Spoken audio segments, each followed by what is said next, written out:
За сайн байцгаана үзэгчтэй манай нэвтрүүлэг эхэлж байна.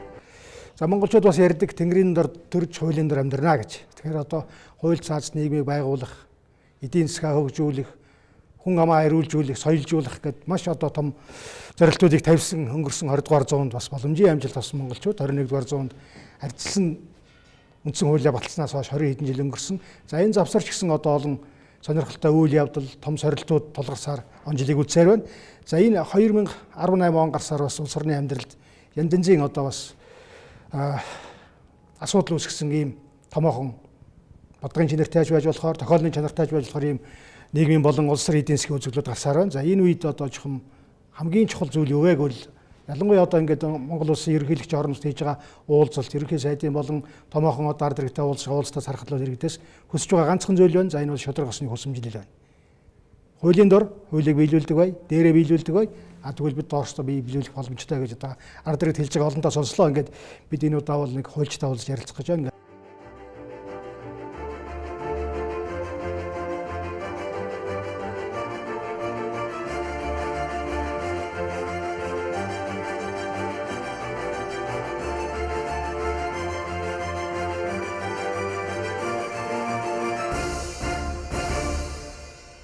Манай зочин бол одоо О.Алтангэрэл гэж хуульч өмгөөлөгч юм залуу байгаа. Ингээд өдрийн мэнд төргий. Өдрийн. За миний нэг жоохон нуршуу одоо ихтэл болчих шиг боллоо. Тэгэхээр хууль сахих, хуулийг биелүүлэх гэдэг нэг өргөн ойлголт байна. Та бас одоо томоохон салбарын газрын дор хууль зүйн яамны газрын дарга байсан. За хуульч мэргэжилтэй өмгөөлөгчөөр бас олон хүн дэрэгдэр ажиллаж исэн юм хүний хувьд хууль зүйг одоо яаж ойлгох ёстой юм бэ? Хууль эрх зүй гэж юу юм? Энгийнээр хүмүүст хэлэхэд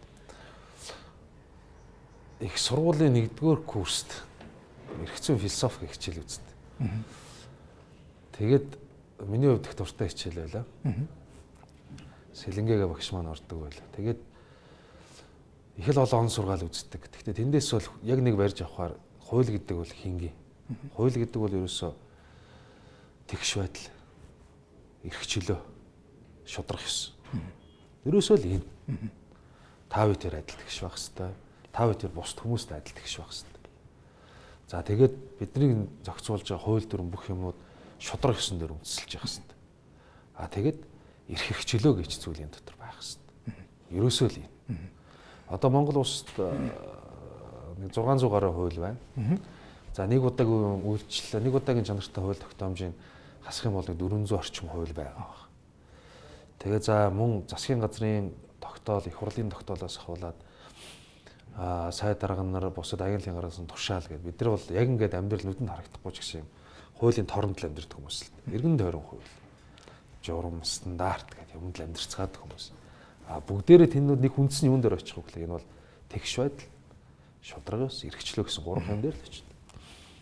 Энэ 3 дээр хэлж ярих уу? Тэгш байдал, хуулийн тэгш байдал. За энэ чухал байна. Тийм. Тэгш байдал маш чухал.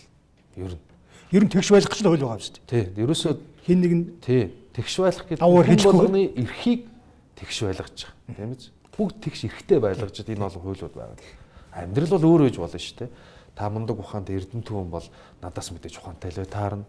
Эсвэл та мундаг бизнесмен хөрөнгөтэй байвал одоо ойлгомжтой. Ягаад гэвэл хууль нь адилхан байсан бол таны л зүг бай таарна. Нөгөө талаас яг мөнөөгийнхээ нийгэмд буугаад ирэхээр манай нийгмийн бидний хамгийн бухимдж байгаа юм энэ тэгш бус байдал маань байна шүү дээ. Уг нь яг адилхан байдал танд нэг хууль үйлчлээд надад нэг хууль үйлчлээд та эрх мэдэлтэй болчдөг, та хөрөнгөтэй болчдөг. За бусад хүмүүс нь болохоор яг л адилхан хуультай байж байгаад хууль нь өөрөөр үйлчлээд тэр боломжинд ирдэггүй. Бүх юм дээр. За зүгээр бас дахиад энэ яг үгүй нэг олон нийтийн сэтгэл их чухал юм шиг санагддаг юм л танад. Ерөнхийлөгчөөсөө баруун аймагт явж яхад нэг иргэн хэлж юм л да. Монголын төрөл морь үнсэн толгойг уншиг байна гэж. Яагаад юм болчих вэхээр хуулийг ашигладаг нэг хэсэг байна. Хууль огт хүртээлгүй хэсэг байна. Ингээд амьдрал бол эрсдээс ялгажлаа. Нөгөө таны хэлдэг тэгш байдал алдагдчихлаа. Тэгэхээр ерөөсөө энэ улс бол морь үнсэн толгойг уншиг байна гэж. Тийм агуулгатай зүйл хэлж илээ. Тав санал нийлэх үнтэй. Санал нийлэх байх ба. Бүрэн дүрэн нийлнэ. Тэгээд энийг бол гэхдээ морь унсан толгойгүй хүн гэхээсээ илүү би бол харин их олон толгойтой хүн морь унаа явж байна гэж боддог. Яг энэ байдлыг. Их том биетэй олон жижигхэн толгойтой. Тэгээд одоо мориороо ингээд яваад байна. Би тийшээ явъя гэдэл нөгөөтг нь ийшээ явъя гэл. Нөгөөтг нь ийшээ явъя гэдэг. Ягаад гэвэл надад ийм таалгаж ирнэ гэл. Хороосон замаа үзэхээр бид нар хөгжил дэвшил рүү маш айжуухан явдаг. За амны бэлгээр бид нар хөгжихгүй байгаа учраас явжлах шиг байна тий. Багуугаар ахичил байна. Тэгтээ тэгж бус тус орнууд шиг давхиж ядан шогшдоггүй тий. Ингээд алхуулаад л байж байна. Тэр олон толгойноос бол. Тэгээд тэр олон толгой болгоно тэр том биенээсээ тижэл авдаг. Ард түмэн эсүүд нь тэр олон толгоогоо тижээд нэг ийм байдалтай л байна гэж би хараад байгаа. Тэгээд бодит амьдрал руу оръё л да. Одоо хууль зүйн салбар бол энэ шинжилэл хийх үү, хийгдсэн үү, хийгээгүй юу гэж өчнөө маргаан байна л да. За энэ бол магадгүй одоо юу гэдгийг магадгүй онол талдаа байж магадгүй. Азгүй бодит амьдрал дээр. Хууль Монголд хэрэгжижсэн одоо хамгийн оргил үеиг гээд ингээд ер нь өөрийн чинь мэдж байгаагаар тий. За үнэхээр бас хууль боломжийн байсан шүү гэж хэлвэл ер нь ямар онцгой хэлэх болов. Ер нь 92 оны үндсэн хууль батлагдсанаас хойш хуулийг тэр болтол нэг ер нь гайгүй байсан даа гэж хэлвэл би бол нэг 10 жилийн хугацаа гэж бодно. Эхний 10 жил. Эхний 10 жилд бол хууль үйлчлээд одоо хэдүүлээ бодъё л доо. Арчсан холбоо өвсөл үед хэрэгт холбогдсон гэж гişүүд ял аваад шоронд явж ялаа. Тэгээ одоо бид нар мэдэн ш. Тэр нэг тэлээ, үзэг, хахуул гэдэл шоронд явж ялаа. За их хурлын гишүүн байсан хүн өөрөө сайн дураар өргөдлөө гэж шалгуулдаг байлаа. Ийм үе бидэнд байгаагүй ш байсан шүү. Одоо юу руу чихээд ийн үхлээр өнөөгийн эрх баригчид бол үндсэн хууль болохгүй байна. Үндсэн хуулийг өөрчилцгөөё гэдэг ингээд яриад. Гэтэл яг тэр үндсэн хуулийн үед энэ систем ажиллаж ирсэн шүү. Тэрнээс хойш бол ингээд шудраг бусад бол гараал ихсэн. Хэрэг хийсэн ял завшиж эхэлсэн. Нэртэй нөлөөтэй хүмүүст хууль үйлчлэгээ болж эхэлсэн. Хөрөнгө мөнгөөр бүгдийг худалдаж авч эхэлсэн. Одоо энэ бол жил ирэх тусам дороотж ялцарч байна. Хуулийн шинтгэл хийгдсэн үү? Хийгдсэн. Зөндөө бол алхмууд хийгдсэн. Жишээлбэл шинжилгээ засгийн газрын үед байгуулагдсан ажлын хэсэг үргэлжлүүлж явсаар бол эрүүгийн хууль, эрүүгээр хян шийдвэрлэх тухай хууль, зөрчил хян шийдвэрлэх тухай хуулийг боловсруулалт дуусаад тэр нь явсаар гот 2017 оноос хэрэгжиж эхэлж байгаа жишээтэй. Энэ болгон бол хуулийн системд ахиц дэвшлүүд авчиж байна. Гэхдээ хуульч хүний хувьд одоо би сүүлийн 2 жил юунд ихтгэлтэй болчих вэ гэхээр бид энэ хуулийг их мундаг болгоод их сайжрууллаа гэдэг ингээд ер нь ахиц дэвшил гарахгүй байна. Ширээн дээр ингээд мөрддөг болох хэвээр. Яг үнэ. Ширээн дээр бичээстэй хууль бол байна. Тэр үнийг зөв мөрдөх хэвээр. Сахин биелүүлэх хэвээр. Сахин биелүүлэхгүй бол яах вэ? Тэр энэ тохиол зөнд явж байна. Одоо хэдүүлээ анзааръя л да. Би одоо нэг юм жижигхэн судалгаа хийгээд байгаа. 1992 оноос хойш олонний анхааралд орох сарнисэг хэрэгүүд. Одоо тэр бүр дээрх нь үеийн алт дийлэрээс болоод IBX молом хэрэг гэл ингээл үргэлжилж байгаа байхгүй. Харахаар сүүлийн жилүүд бүр давтамж нь дэндүү орох. Бараг сард нэг хэрэг гараад ингээл. Бөөн туйлын болж байгаа л тэгэл сургууль. Туйлын бол байхгүй. Дараа нь яас яагач. Нэг хурлын гишүүн холбогдлоо гэдэг яас яагач. Гэтэл энэ хооронд нь Монголын хорих байгууллага ер нь бол Монголын хорих байгууллага нэг 5000 гаруй хүнтэй багт хэвээ. 6000, 7000, 8000 төхөөл өршөөл байл гараад суллаад дахиад дүүрээл ингээл. Өчнөө залуучууд ингээл шүүгдэл явж байгаа. Нөгөө эрх мэдэлтэй албан тушаалтай хүмүүсийг тоолохоор ингээд тун цөөх. Үнэхээр ял авсан хэдэн яаж ийн үгээр очоод нэг жил хагас тэгээ гараад ирдэг. Энэ одоо нөгөө тэгш бус байдал алдагдах хөрөнгө мөнгөний нөлөө, эрх мэдлийн нөлөө. Тэгэхээр сая бас бахан дуул ямаас ч тоосыг хөрлөж хэмлээ нөгөө хурлын гишүүн чинь шүүгчдийн талаар тийм ээ ахуул авдаг авилгал Нямбатар. Нямбатар гишүүн. Энэ асуудлыг ярьж байгаа нь бол бараг л одоо энэний дүр төрхийг тодорхойлох гэдэг үнийг хараад байл. Ягаад хөрөнгөтэй үнд шүүх шийдвэр өөр гаргадаг. Эрх мэдэлтэй үнд гэж гаргадаг. Тэрний хооронд асар хэмжээний авилгал авдаг гэдэг байдлыг хэлсэн ш Нямбатар гишүүн. Тэгэхээр хуулийг бол хэрэгжүүлдэг хүмүүс маань өөрсдөө эвдэж байна гэдэг ойлголт байж болох уу? Одоо ялангуяа шүүхийн салбарт болно. Ер нь ингээл сүүлийн үед би бас нэг тийм байр суурьтай. Энэ систем эрг шууг нөхөр Алтангэрэл бас мөн байхгүй. Тийм таавал одоо ингээд гинт жишээлбэл зарим нэг хүн ингээл айхтар шүүмжлээд л системийг. Тэг харахаар яг ингээд адилхан гээл системд ажиллая гээл явж исэн зарим нэг хүн. Гэхдээ би Нямбатар гэлээгүй ш. Энэ бол хурлын гишүүний хувьд ярьж байгаа асуудал тий. Тэгээд одоо жишээлбэл тэр шүүхийн шинтгэлийн талаар зарим нэг зүйлийн талаар гинт ингээд хурц шүүмжлээд л. Үгүй яагаад 3 жилийн өмнө дуураагүй. Жишээлбэл өнөөдөр элбэгдэрж ерөнхийлөгчийн хууль шүүхийн шинтгэлтэй холбоотой асуудал маш олон шүүмжилж байгаа. Тэгвэл тэгээд албан тушаалт байхад эрх мэдэлтэй байхад яг дуурайг. Тэр үедээ. Тий. Дуурах хэрэгтэй байсан шүү дээ. За окей, оройцсон ч гэсэн дуурлаа гэж бод. Буцаа шүүгчнэрийн асуудалд ороход асуудлыг бас хоёр талтай харна. Дахиад өнөө шүүгч нар чинь дотроо бас янз бүр байгаа байхгүй.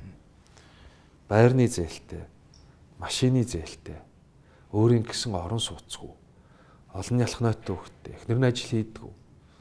Эсвэл нөхөр нь ингээд ийм шүүгчнэр зөндөө байна. Тэгээд ажил үүргээ шударгаар хийдэг. Шударгаар хийснийхээ төлөө шийтэгддэг, хөдөө цөлөгддөг ийм шүүгчнэр байна.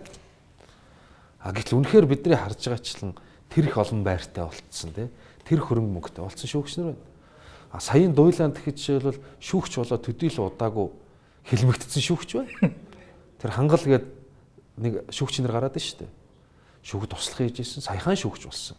Тэр хөрөнгө орлогын мэдүүлэг нь шүүхэд тэр юутайгаа үүрэгтэйгээ хамаарлаггүй билээ л. Одоо шүүгч хийсэн тэн тий. Тэгчээл хэлмэгдсэн юм шиг. Гэхдээ нийтээрээ бол ямар асуудал байна вэ гэхээр манай хууль шүүх тэр дундаа шүүх мэдлийг хэрэгжүүлдэг байгууллагууд тэр дунд болохоор үндсэн хуулиараа шүүхийн байгууллага орно, прокурорын байгууллага орно.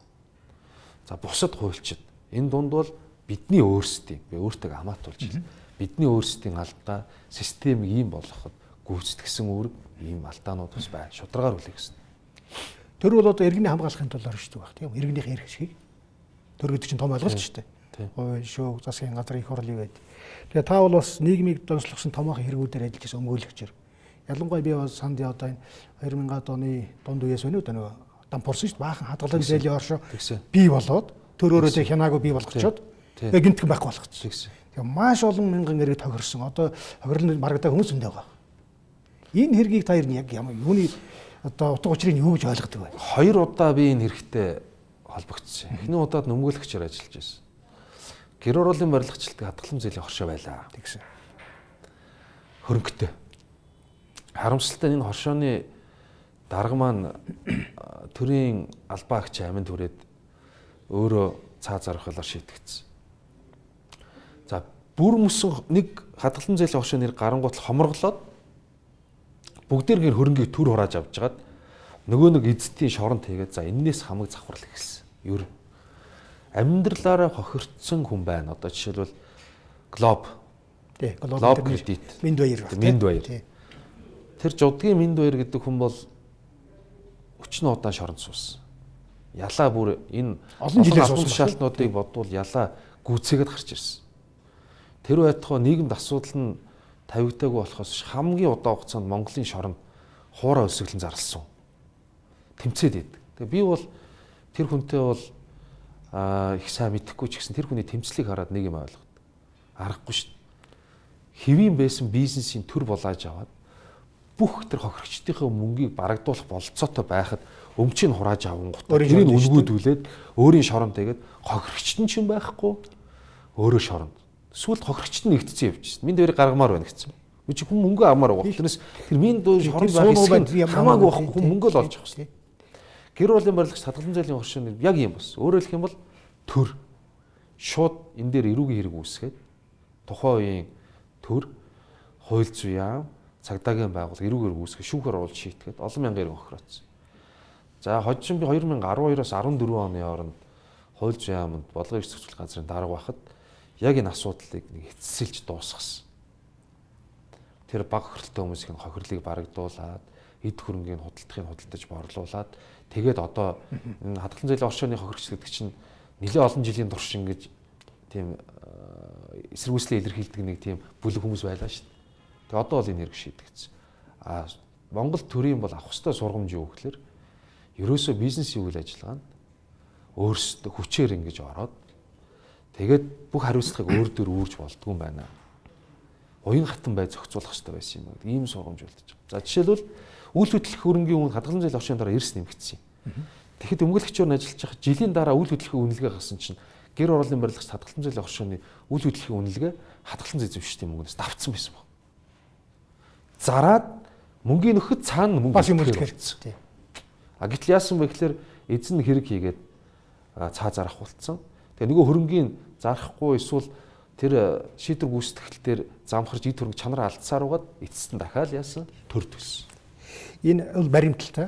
Баримт. Зүгээр энэний одоо нөгөө бид түрүүн асуулаа ш төр одоо хамгаалах хэрэгтэй юм шүү иргэдэ гэтэл иргэдэ хилмигдүүлсэн жишээ мөн биз? Энэ хууль хэрэгжихгүй байна гэсэн үг тийм. Хуулийг сахиулахгүй байна гэсэн. Хуулийг зохих ёсоор нь сахиулахгүй байна л гэсэн. Бүгдээрэнд нь одоо тэр чинь нэг эрэг үүсгээд л заллангаар үүсгээд билүү яал өгөөд л явж байгаа байхгүй юу. Тэр чинь зүйл анги бол одоо тошууч генерал амар болтын нэг хэлж ийсэн мундаг үг юм. Зүйл анги гэдэг чинь ховц биш шүү дээ гэж. Илбэгдүүл ханцуунаас нь тайрж өмсгөөд л тий дутуул юм залгаж ойж өмсгөөд байдаг юм биш ээ. Зүйл анги гэдэг чинь хуулиар яг ингээд ховц шиг таарж явах хэрэгтэй байдаг. Энэ шиг одоо ч гэсэн тийм зүзгэлүүд байна шин. Хүн байвал зүйл анги нь олдно. Амжигтай тий. Маш олон нэг хилмигдүүлдэг явдал одоо ч байна шин. За ийм бүхнийг одоо яаж асах вэ? Одоо энэ бол ингээд бүр Монголын нийгэмд өөр жирийн үзэгдэл болоо хувирчлаа шүү дээ. Тэгж л байдаг. За тэр мөнгөтэй хэмжээ гарчин дөө. Яг дойлянтч л байдаг. Ингээд сургаггүй болчтой. Бүр одоо хүмүүс хүлээн зөвшөөрч эхэллээ шүү дээ. Бүр нийгэм зүгээр л байдаг зүйл юм шиг. Уг нь бол энэ чинь байж болохгүй зүйл үү? Загас толгооноосоо гэдэг үг надад дандаа бодогддог. Яг энэ бүх завхрал, бүх шударга бус юм. Бүх тэгш ус байдал толгооноосоо эхэлсэн. Дандаа эрх мэдэлтэн, албан тушаалтан тэдний нөлөөнд байдаг бизнесмэнүүдэд хууль үйлчлэхгүй болсноос болж нийгэмд ийм байдал эхэлсэн. Одоо буцаад толгооноосоо цэвэрлэх хэрэгтэй. Өөрөөр хэлэх юм бол одоо хууль эрх зүйн орчин маань тэр зэрэг байна. Энийг хэрэглэх хэрэгтэй. Монгол эрүүгийн хуульд үндэслэхгүйгээр хөрөнгөчих гэсэн зүйл байна. За одоо асууцгаа хэлдэг энэ ус төрчдөөсөө гişүүдээсээ. За та бол жишээ нь манай дийлэнх лидер улс төрчид сүүлийн 20 жилийн турш дарга хийсэн юм байна.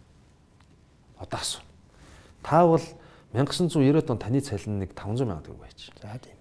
2000 он гарсан та 800 авдаг болсон байна. Одоо та 2 сая төгрөгийн цалин авдаг юм байна. Наадуулыг чинь үржиж үзэхээр та бол жилдээ өс. Хамгийн дээд нь бүх цалингаас юу ч идэхгүй, юу зарцуулахгүй байхад та нэг 30 хэдэн сая төгрөгийн цалин төөн бай. Гэтэл таны хөрөнгө хэдэн тэрүүмаар хэмжигдэж. Та энийг тайлбарлаа. Одоо ингэж асуух цаг болсон. Хөрөнгө мөнгөний тухайд бол эрүүгийн хариуцлага бусад төрлийн зүйлүүд бол жишээ нь одоо бид нар харах юм бол гадны орнууд чинь хууль дээрээ нэг пропаганда үзэл суртал гэж юм хэрэгжүүлж байгаа. Америкт шийдэгдэж байгаа хэрүүдэг харах юм бол тэнд нэг од ингээд шалгуугаа зогсож байгаа. Албатай ажил хийлгээд ингээд нүрээ дарцсан. Тэргээр юу харуулад байгаа юм? Шудраг шиг харуулж чинь. Тэгш сая доллартай чи хамаагүй шүү. Чамаг Америкчууд таньдаг чи дэлхийн хэмжээний од Холливуд чамгүйгээр оршин тогтнохгүй байсан чамд хамаагүй шүү. Чи бол яг адилхан. Энд байгаа Джонни те. Энд байгаа Билли бол чамтай яг адилхан. Энэ Сара яг адилхан. Энд ч ийм ажил хийдэг, чи ийм ажил.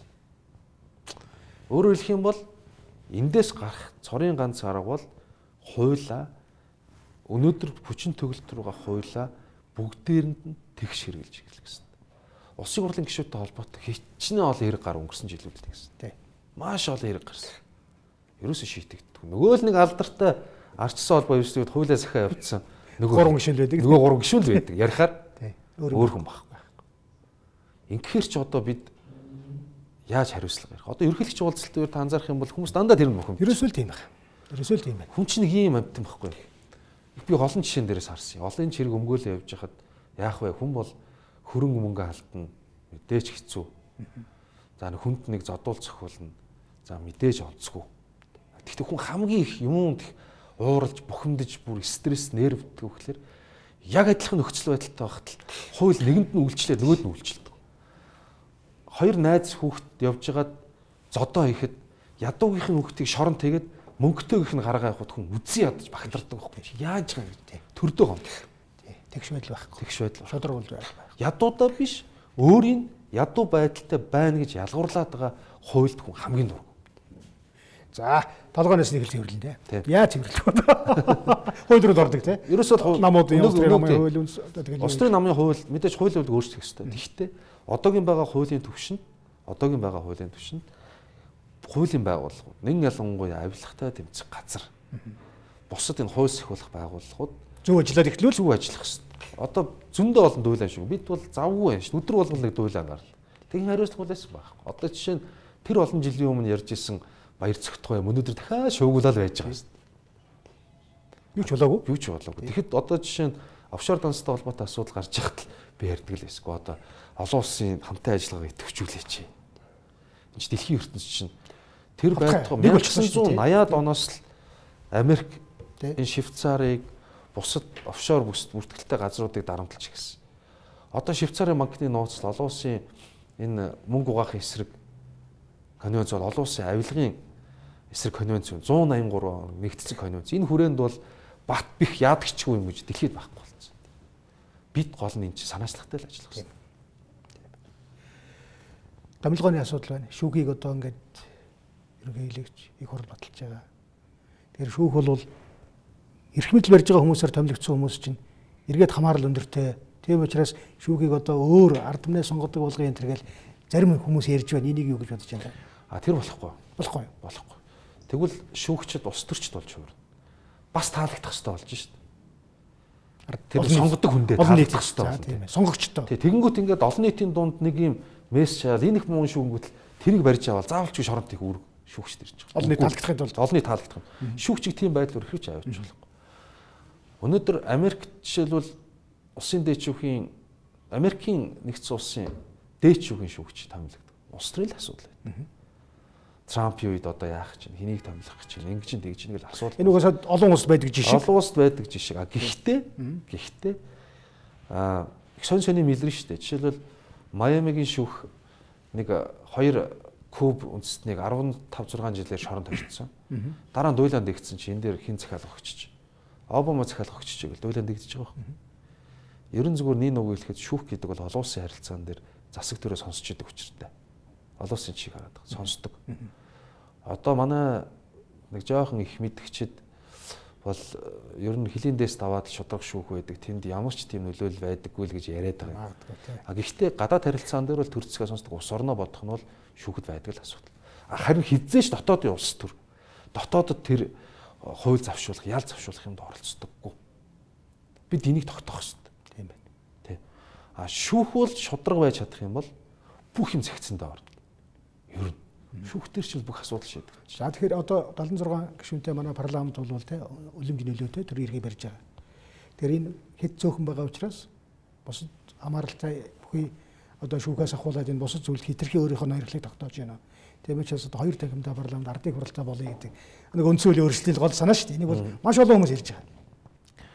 2 танхимтай болоод асуудал сайхан шийдэгдэн гэж бол би огт бодохгүй байна. Тэгж боддог үе байсан.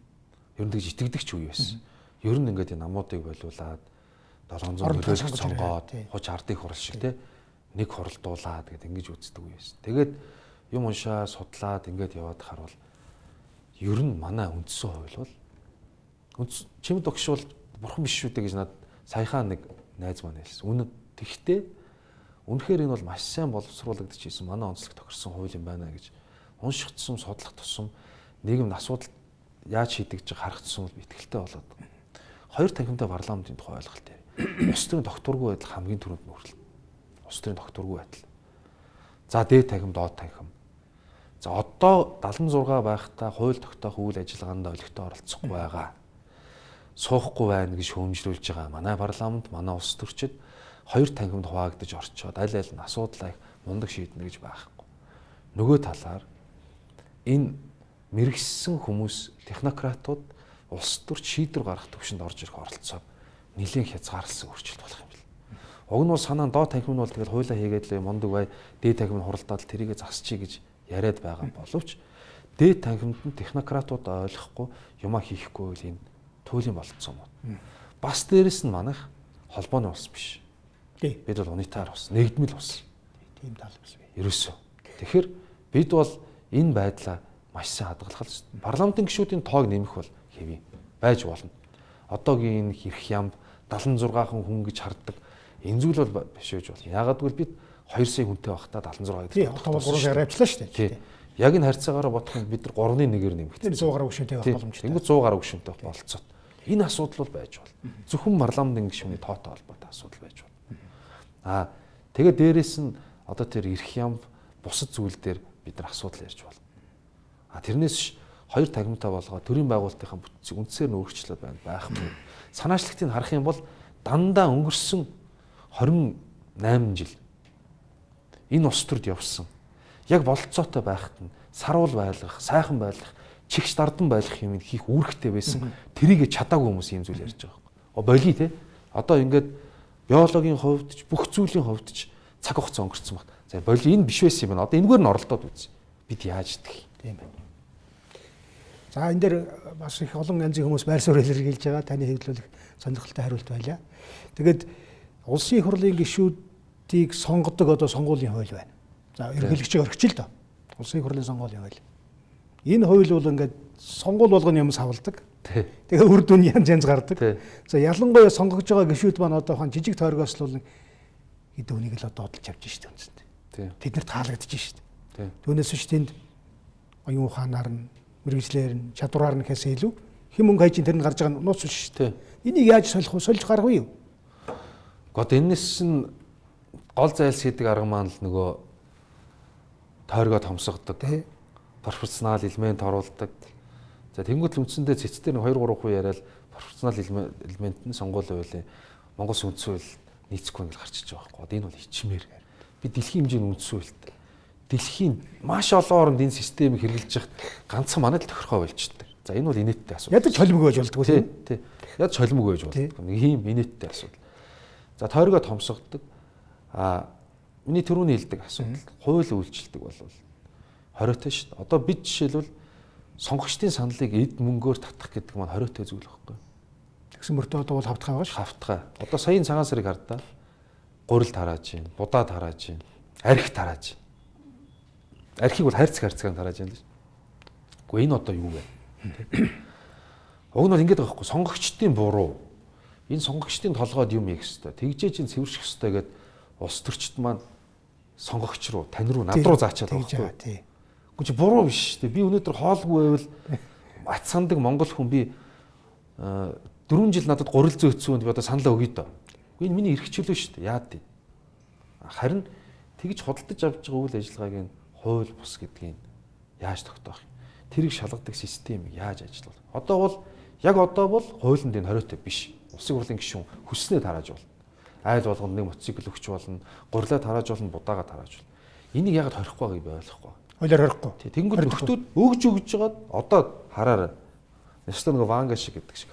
2019 оны намар малчид сонгогчдын гар дээр мөн ч юм очиндоо. Календар очино, ном очино, гурил очино, будаа очино, аяг очино, хөзөр очино, тарааж болох бүх хэмийг тараана. Энэ хойтон бол. Тэгээ хариуд нь таны саналыг ав. Тэгээд гурилуудаа авсан хүмүүс буцаад энэ төр болохгүй нэг л үглээ сууж байна. За нөгөө тэгш байдал чинь бас одоо гарч ирнэ. Та бүхэн нэг тойрог дээр өрсөлдлөө гэж үзье. Тэгэхэд би мөнгөтэй, та мөнгөгүй байлаа гэж үзье. Би л өгөөд идэг, танд өгөх юм байдаг байхгүй. Би сонгох.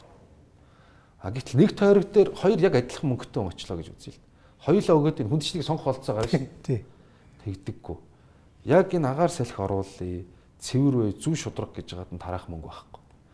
Энэ системдээ шингэцсэн, уусцсан, үр ашигыг хүртээд эхэлсэн, хуулийг нулимдаг тэр хэсэг нь мөнгөтэй. Ийм болж байгаа. Тэгэхээр одоо бол миний санал бас. Одоо хуульд өөрчлөлт оруулах хэрэгтэй. Их хурлын гишүүн гэдэг бол ерөөсөө материаллык зүйл огт тарааж болохгүй гэдгийг л ойлгох хэрэгтэй. Энэ бол хууль зөрчсөн үйлдэл юм аа. Таны энэ бол төрийг худалдаж авах гэж байгаа орлого тийм үү? Мөнгөөр. Зөвхөн их хурлын гишүүн биш. Улс төрийн сонгуульд нэр дэвшиж байгаа этгээд сүүлийн сонгуулийн хугацаанд бусдад материаллык эд зүйл тараагаагүй байх гэдэг шаардлагыг оруулж өгөх. Нэр дэвшил цэвэрхэн. Тийм ээ. Бүгдээрээс хан бодлогоо ярьж явж байгаа л. Наа чи тодорхой санал шүү дээ. Тийм. Ингээд болоо. Тийм ээ. Өмнөхийг болио л да хаяа. Нэг л ингэ явуулсан юм чинь чи тараасан бараас гэд маргаан нэг. Одооноос эхэлмээр байгаа. Тэгэхгүй бол ингээл тараадаггүй. Би заримдаа бодож байгаа их хурлын гишүүд маань ч бас нэг сайхангүй л байдаг. Үгүй тийм л багтаа хөргий зарж байна. Хүнлийн болсон тий чи тараах мөнгө олох хэвээр, нэг амьтандаа тохирох хэвээр, тэрний хүсэлтийг биелүүлэх хэвээр, тэрнээсээ мөнгө авах, очиж тараад тэдэрт сайхангүй байгаа. Ер нь урлаг соёлын тоглолт боловсролын сонгуулаар бүгд таалагдсан шүү дээ. Ягаад гэвэл бүгд мөнгө төлөх ойлцсон байхгүй тий. За ингээд явсаар байгаа л тэгэл хууль сахиулах одоо хууль хэрэгжүүлэх дээр тэгш байдал гэдэг л их чухал юм да. Тийм. Одоо энэ чинь нэг л сонь нэр тийм хэлээд шудраг ёсны хүсэмжлэл энэ төр гэдэг. Тийм. мөрөөдөл ч юм одоо тийм ээ. Тэгээд тэр нь одоо алга болцсон. Тэгээсээ гээд ингэ суугаад байдаг. Энэ рүү орохын тулд одоо тэгээд хийх алхмыг бол та үндсэндээ тодорхойлж хэллээ тийм үү? Ямар ч байсан хууль шүүх сайжлах хэрэгтэй байна гэж. Яасан ажил? Одоо байгаа хуулиа. Таныг одоо яасан ажил болох вэ? Одоо хин ажил болох вэ нэ? Тэнд байгаа хүмүүс үү те? Тэнд хууль нь байгаа. Тий. Гэхдээ тэд нар ч ажиллахгүй шүү дээ. Тий. За одоо нөгөө шалтгаан. Яагаад ажиллахгүй? Яагаад ажиллахгүй? Яагаад хийхгүй байна гэдэг. Ийм шалтгаан байгаа. Тэгээд ирэхээр л нөгөө улс төрлөг очдог. Парламент руу очдог. Парламентын засаглалтаа болсон учраас. Тэгэхээр парламент үлгэрэл. Өөр ямар ч арга байна. Үлгэрлэх. Парламент үлгэрлэх. Парламент үлгэрлэж шүүхээ шахна. Парламент үлгэрлэж прокуророо шахна. Парламент нь өөрөө хууль тогтоомжийн биелэлтийг хянана. Дараагийн маш том өргөтэй субъект бол засгийн газар. Монгол үндсэн хууль болоод бус хууль зааснаар хууль тогтоомжийн биелэлтийг хариуцдаг, сурталчилгааг хариуцдаг газар чинь засгийн газар шүү дээ. Гэтэл энэ үг одоо ингэж хэлэхэд энэ засаг чинь ингээл улмал дугаа, улмал хөшөө, улмал юм хийдэг яах гэж байгаа ийм болоод нь шүү дээ. Уг нь бол эн чинь бид нар хардаг байл. Ийм хийж ингэж тэгж гэх. Одоо та бүр энэ улс төрийн тогоонд ойр явсан сайн мэдэндээ Монгол улсын ерөнхий сайд хүн хэвлэлд ярилцлага өгнө гэдэг их тийм том үйл явдал байлаа шүү дээ, тийм ээ. Урд нь бол шимтэж уншдаг. Энэ юу шийдэж чинь манай засаг гэж хүмүүс хүлээдэг. Гэтэл ингээл эн чинь сайхан бэлэггуайн үеэс, Эрдэнэ нутгаан үеэс засгийн газрын тэргүүн гэдэг хүн чинь ингээд улмал жижигрээл, улмал чимээгүй болоод одоо ингээд бүр ингээд унтаа болоод ингээд явж шít. Ийм байхад энэ хуулийг хэн сахиулах юм бэ? Хэн мөрдүүлэх юм? Тэгэл гарцаг ус төрлөг болчихлоо. Ийм л учиртай. Бид бол юу ч хийж чадахгүй. Шаардж л чадна. Тэгэж энэ бол бидний үүрэг үндсэндээ биш. Иргэдийн хувьд яриад шít. Иргэн мөнхтөр иргэн алтангэрэл үүрэг биш. Бид шаардах л эрхтэй болохоос биш ийм сайхан болох нь бидний үүрэг биш баг. Улс орныг одоо ингээд хүнтэй зөрлүүлэх юм бол өндөр настай хүн бол ингээд залуу насаа яриад байдаг юм л дээ. Залуудаа би тийм байсан одоо гэл бид нар Чингис хааныг ярьж байгаатай адилхан. Эсвэл одоо ажил хийж байгаа хүн хийсэн ажлаа бодоод тэрийг яриад байхаараа өгчдөг сайхан одоо эрүүлж хэрэг байдаг. Гэтэл бид нар одоо хов ярихаас өөр юм байхгүй болчихлоо. Яг үнэ. Таамаг ярьдаг. Одоо гэмт хэрэг илрүүлэх гээл ард түмнэрэл тэмцээд. Хов ярьж гин эсвэл Чингис хаанаа ярьж гин. Тийм байхгүй. Ажил хийснийхаа ачийг хөдөж чадахгүй. Тийм. Жижиг аж ахуйн сөхрөөд үнц мөнгө байхгүй. Зээл болтохгүй. Хүүнд амар өндөр. Тэгэхээр ч одоо усар яаж өгч байдаг. Нөгөө хоёрын тэгшвэс байдал чинь эдийн засгийн тэгшвэс байдал болоод тий. Аж ахуй хэмжээ шүү дээ. Хүмүүс ажил. Ерөөсөө нэг юмыг маш сайн ойлгох хэрэгтэй юм. Хууль тэгшүүлжлэггүй газар, шудрагс байдгүй газар усаар өгчихгүй. Эдийн засаг бас тийм л ч дээ. Эдийн засаг яг тийм бол. Энэ бол зарчим. Одоо би асуумаар санагддаг. Энэ Монголын улс төрд нэлээд хутгалцсан улс төрийг нэлээд одоо бужигнуулсан гэх үү, нөлөөлсөн ах нараас бизнесмен асуумаар санагдав. За хар тий. Та мөнгөтэй боллоо. Тэгээд яа. Тэгээд одоо таны хүүхдүүд энэ улс орнд амьдрах юм уу? Дээрэс нь одоо та баахан хөрөнгө цуглууллаа. Энэ улс орж юм байгаадах юм бол наах ч үнэлгээ нь яах? Хэн авахын та нараас? Зараад гараад явчих. Зүгтээ гэж утга та нараас хэн худалдаж байгаа? Ингэтэл нь бохирлчж байгаа. Тэгэхдээ бидэнд бол боломж байгаа гэдэгт би итгэдэг. Энд бол яг л хуулийг сахиулдаг, хуулийг хэрэгжүүлдэг, аливаа нэг алагчилдаггүй. Буруутвал зүгээр ажил албан тушаал өгөө явцдаг. Ийм үе, ийм цаг л хэрэгтэй байна. Хуулийн тэгшвэс байдал, эдийн засгийн тэгшвэс байдал энээсээ болоод дөрвөгчд одоо эдийн засгийн нөхцлөөр гадагшаа дөрвөгчд хэдэн зуун мянгаар одоо бүр ойчрлж байна шүү дээ. Энэ нутгаас өөр газар очиж мөнгө хийгээд одоо амьдрийгээд бизнесмен одоо ус төрчтэйгээ манай ус төрчтөөс одоо цөөнгийн их хурлын гишүүн баг ганцаараа амьдарч байгаа. Яасан? Эхнэр хүүхд гадаад. Яагаад багаас нэр хэл усын сайн сургая да. Энд хүүхэд нь амьдрахгүй хүн те бидний хүүхдүүдтэй өөрсдийн хүүхдийг байлгахгүй хүн бидний төлөө юм хийхгүй ээ те. Ер нь энэ сайхан их оронд хүн болчоод өгөөж үр шимийг хүртэж төдий дайнд очичоод өөрсдөө тийм хайр сэтгэл аимшигтай те. Тэгэхээр миний түрүүний хэлдэг зүйл одоо Сингапурыг хар хууль маш чангатай болсон шүү дээ. Хөгжлийн хардаа. Америкийг хар, Японыг хар, энэ бүх улсуудад Германыг хар. Хууль маш сайн хэрэгждэг. Ерөөсө хуулиас тусдаа явж байгаа л эхлээд мөнгөтэй болж байгаа дараа нь хуулиа янзлах гэсэн юм байхгүй. Яг л хамт яв. Сайн хуулийг дагаж сайн эдийн засаг төрдөг. Сайн эдийн засаг төр сайн иргэн төрдөг, тий? Тэгээд улс орн байж. Эдийн засаг сайн байх юм бол урлаг соёл нь спортод дагаж өгдөг. Ийм боловсрол нь сайн. Боловсрол нь сайн байл. Ийм л учиртай. За ингээд хуулиас эхлэхгүй л ер нь болохгүй юм байна да. Тийм. Хуулийг бол завхрал дуусчих. Одоо энэ дээр тэгэл толгойноос нь эхэл цэвэрлэгийг та хэллээ шүү дээ. Тийм. Тэгэхээр сонгуулийн хууль, улс төрийн намынхаа хууль. Улс төрийн намынхаа хууль. Тэгээ хуулиас ахиулах сайн шүүх, Тийм. прокурор ажиллагаа тэмцэх газартай байх хэрэгтэй. Тийм. Улс төрждөггүй, харьцангуй. Тийм. Нэр биш юм байна л да ч бас. Тийм. Тийм байна. Тэгээ одоо жишээ нь хүмүүс бол ингэж бодоод байгаа байхгүй. Монгол Улсын ерөнхийлөгч сонгогдлоо. За одоо ингээд алхмууд хийгээч, юм хийгээч сонгочлоо шүү дээ. Гэтэл үндсэндээ ерөнхийлөгч ирэх юм бол яг хууль шиг үстэй хязгаарлагдмал. Одоо налдаа тэмцэх газар тавьж байгаа шаардлага бүх үйл ажиллагаанд нь одоо хардаа. Нэг нүгэл биш. Бүгд ингээд нийлээл энэ институцийг шахаж байгаа. Одоо сүүлдээ яаж одоо нэг яаж ийн гэхэлэр үндсэн хуулийн өөрчлөлт оруулнаа. Ерөнхийлөгч хууль санаачлах эрхийг хасна. Харин тийм. Одоо тэр хил аманд ороод гантлаг гэдэг гишүүн нэг 5-6 мянган санал авч сонгогдсон юм шиг. Халтмаагийн Батулга гэдэг хүн 5-600 мянган санал авч сонгогдсон юм. Гантлаг хууль санаачлах хэрэгтэй. Батулга хууль санаачлах хэрэггүй. Логикийн хувьд ч болохгүй. Ерөнхийлөгч гэдэг бол тэр батлагтай хамаагүй. Элбэг дөржин инх баяр нь төрөнд нь баг банд нь очир батна гэл байсан. Эн чинь Монголын хамгийн том мандаттай суудал. Ерөнхийлөгчийн суудал чинь. Хамгийн том санал авч сууд. А тэгчээ тэр хүнийгээ чи хууль санаачч болохгүй гэж.